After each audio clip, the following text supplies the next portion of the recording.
Olá! Bem-vindos a essa nossa análise sobre uma mudança estrutural urgente e super importante que está literalmente redefinindo as avaliações no ensino superior. A gente está acompanhando uma transição sem volta, o fim daquela era da memorização básica e o início da medição científica de competências complexas. E olha, para quem atua na gestão e no planejamento educacional, entender essa transformação não é só uma boa ideia, é uma necessidade estratégica absoluta. E para guiar a nossa conversa, a gente tem um roteiro estratégico bem direto hoje. Vamos passar por o fim do aulão, a régua invisível da psicometria, entendendo TRI Hash, gestão orientada por competências, ações práticas para as IES e, por fim, a competência é o jogo. Então vamos lá. Seção 1, o fim do aulão. A gente precisa encarar um fato. As instituições educacionais precisam abandonar, de uma vez por todas, aquela mentalidade ultrapassada de preparar estudantes só para decorar conteúdos na véspera da prova. Sim, a era do famoso aulão de revisão chegou ao fim. Acabou. Os exames modernos de larga escala agora operam com uma inteligência totalmente diferente. Eles são desenhados para inferir a verdadeira competência profissional latente, aquela que foi desenvolvida com muito suor ao longo de anos, e não uma memorização mecânica de última hora.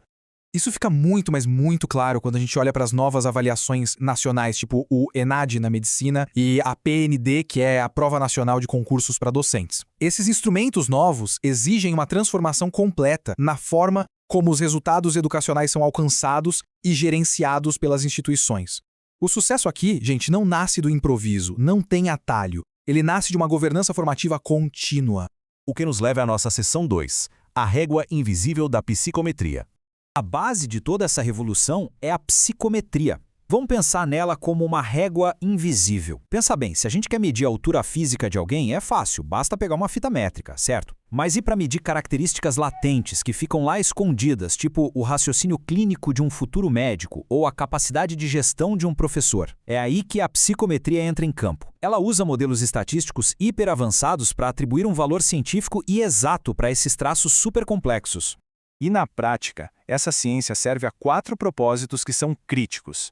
Primeiro, ela garante a validade do teste, ou seja, que a prova realmente meça o que se propõe a medir. Segundo, assegura a confiabilidade e a consistência dos resultados. Terceiro, permite comparações justas entre participantes. E o quarto, que é talvez o mais importante para quem está na gestão, ela estimula interpretações pedagógicas. Ela transforma aqueles números frios em dados totalmente acionáveis para corrigir fragilidades no ensino. E como isso funciona nos bastidores? Vamos para a seção 3, entendendo TRI e RAIS. A diferença entre os métodos é simplesmente brutal. Naquela correção simples e tradicional, a nota é basicamente a contagem de acertos, tratando todas as questões como se fossem iguais. Mas, na avaliação psicométrica, o jogo muda. O sistema não quer saber apenas quantas questões foram acertadas, mas sim quais questões. A teoria da resposta ao item, a famosa TRI, avalia o nível de dificuldade da pergunta, o poder de discriminação dela e até a probabilidade de um acerto ao acaso. Ou seja, 2 pessoas com 30 acertos podem ter níveis de proficiência totalmente diferentes.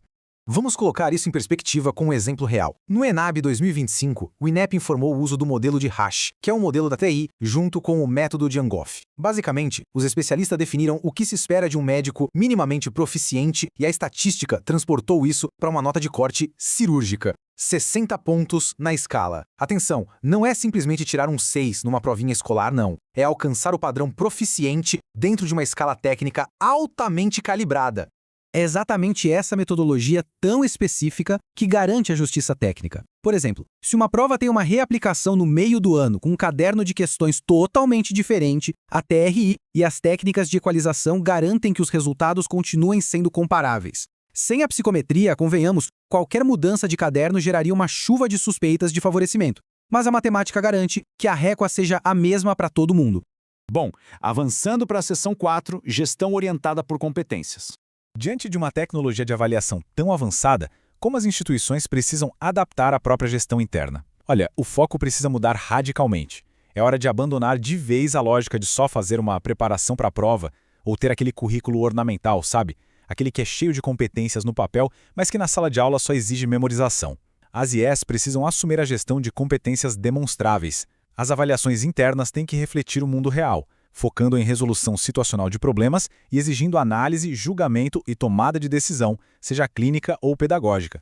Certo. E como colocar isso em prática? Seção 5. Ações práticas para IES.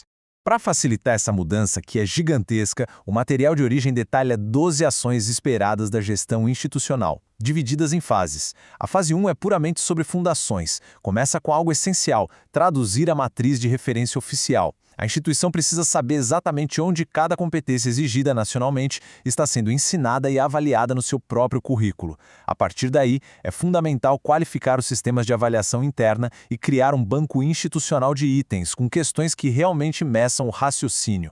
Depois que a fundação está pronta, a gente entra na fase 2, que são as intervenções. Aqui, é crucial usar diagnósticos periódicos por competência para identificar onde a turma está patinando. Esses dados precisam alimentar o que chamamos de ciclos curtos de intervenção pedagógica. Além disso, não tem jeito. É preciso capacitar os professores em letramento avaliativo e supervisionar a prática profissional com muito rigor. O docente precisa saber como criar itens que conversem com a TRI. E aí chegamos na fase 3, a governança. Isso envolve fortalecer a responsabilização discente para que os alunos entendam a seriedade do processo. Exige também desenvolver uma infraestrutura sólida de dados educacionais e adotar simulados inteligentes e diagnósticos. Um simulado não pode só gerar um ranking que causa ansiedade, ele tem que gerar um plano de ação claro. Tudo isso institui uma verdadeira rotina de governança avaliativa baseada em dados reais.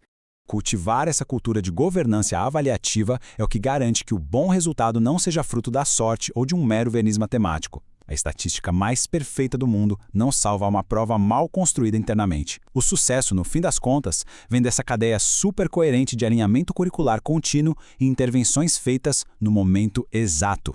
E para fechar com chave de ouro, seção 6, a competência é o jogo. Tem uma frase que resume perfeitamente toda essa mudança de paradigma. A nota é o placar, mas a competência é o jogo. A nota, no fim do dia, é meramente o placar lá no alto do estádio. Ela é uma fotografia estática de um momento no tempo. Mas a competência real, aquela capacidade de agir com precisão, com ética na vida profissional real, esse é o jogo de verdade. A psicometria moderna só nos deu uma lente de aumento super potente para enxergar esse jogo com clareza. Isso nos deixa com uma reflexão crítica, daquelas para a gente levar para o travesseiro. As instituições educacionais estão realmente preparando profissionais competentes para a sociedade ou estão apenas treinando estudantes para fazer provas? Diante dessas novas ferramentas, o foco vai ser desenvolver a maestria real ou insistir em macetes que a ciência já aprendeu a ignorar? A resposta para essa pergunta vai ditar o sucesso da próxima geração. E com esse pensamento a gente encerra a nossa análise de hoje. Até a próxima!